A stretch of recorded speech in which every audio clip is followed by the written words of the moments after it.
That's good. So now, like, okay, you've gotten to powerlifting at this point.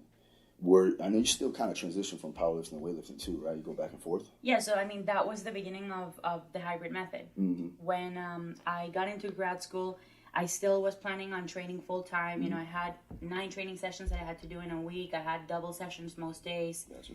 And going to school, to grad school, you're a professional student essentially, and like that should be your whole life. Mm-hmm. It takes up a ton of time. So it became really challenging to get in those 2 sessions that I needed to get in order to continue improving at the rate that I needed to if I wanted to make the Olympic order. Yeah. She used to carry her barbell, like, because you need a special barbell for Olympic weightlifting. So she'd literally carry it to school. She'd prop it up in the back of the classroom. That's Yeah. dope. So Where are you going to school again? UM. Oh, you're at UM. Yeah. So one of my strength and conditioning coaches from undergrad, he started his own business. It's called, what was it called? NCSF. Mm-hmm. NCSF, it's like one of the certified personal trainers, kind of a competitor to NASM and all of those. Mm-hmm. And his office was in the same building where all my classes were. And he had like a small gym with 2 platforms, 2 racks, and a bunch of plates. Is he still there? He's still there, Oh, yeah. Cool. And Brian Biagioli. Yeah. And he helped me out so much in that sense because I was able to, what I would do is I would skip like the last 30 minutes of my 11 a.m. class and then the first 30 minutes of my 1 p.m. class. Mm-hmm. And then that would give me a nice block of time to train. I would just not eat. I would bring my food and eat it in the back of the classroom afterwards. So just carry my bar, bring it up to the gym, do my power snatches and pulls and squats in the morning. Come back to classroom half an hour late, all sweaty, like eating like ground beef and rice or whatever it is that I brought in the back of the room. And that's kind of how I was making the sessions happen. But it got super challenging to a point where I was actually kicked out of grad school after the 2nd semester.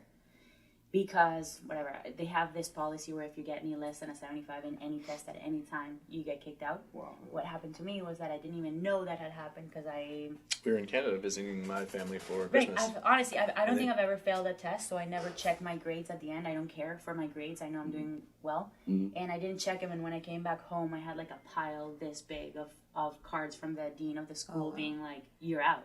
Damn. Like, you have to respond or you're out. That's and crazy. that was like a bunch of them through the entire winter break. Oh, shit. So I got back to school, had to like defend myself, like appeal the rejection from the school. Pretty much like sit in a round table with like 15 professors, the dean of the school, everyone. And everyone knew what I was up to, right? Like they could see me skipping classes. They could, and that's what they see, right? This girl's not taking it seriously. Like she's training too much. She's late to class. Yeah, you know. I can imagine. So I pretty much had to explain why I deserved a second chance and why I thought I could succeed as a student and as an athlete. Even though like all the professors there were pretty much saying that. I remember this one instance clearly of I had a professor next to me, like right there where Hayden's sitting, and he was like, hey, I actually think you're not as strong as a student as you think you are, and I think you should choose between either being an athlete or being a student because you're likely not going to be able to do both. And how many of them have done both? Exactly. How many of them were athletes and exactly? Probably none It's of like, them. where are they speaking from? From Well, what place are you speaking from? Basically, Based on what they know. their own limitations. Exactly. Exactly. So I just said, look, with all due respect, I appreciate the sentiment and you being worried that I'm not going to be able to do both things, but I am going to be able to do both things. And this was a wake-up call that I need to take, I need to take school a little bit more seriously, maybe prepare for my test better, but it doesn't have anything to do with my abilities as a student or as an athlete, and I'm going to do both. They were like, okay, one more and you're out, and I'm like, okay, one more and I'm out. And I never had any other issues. I love that. That's awesome. Well, not only That's did you not have issues, you crushed I crushed it. Yeah. Yeah, and they hated me for Of course. it. That's right, yeah. Like, you proved me wrong. Yeah. Shit. It's like so weird. Like you would think that they would, the You support. would think that they would support you. They wanna if you're be- they doing wanna be something right. out of the ordinary. That's what's more important of. Yeah. But yeah. they Because you're an outlier. You Well, can't be an outlier. I think they also didn't like that it wasn't your main priority. Like, she was already making more money through our business than she would have in PT.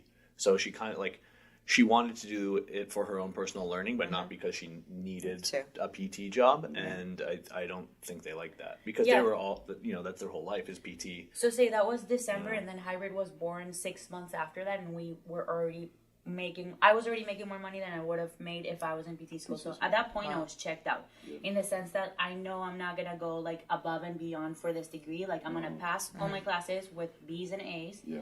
But like, I'm not gonna do all the extra. I'm not gonna do all the brown nosing that everyone else has to do to like get a letter of recommendation or anything like that. So, and they felt it.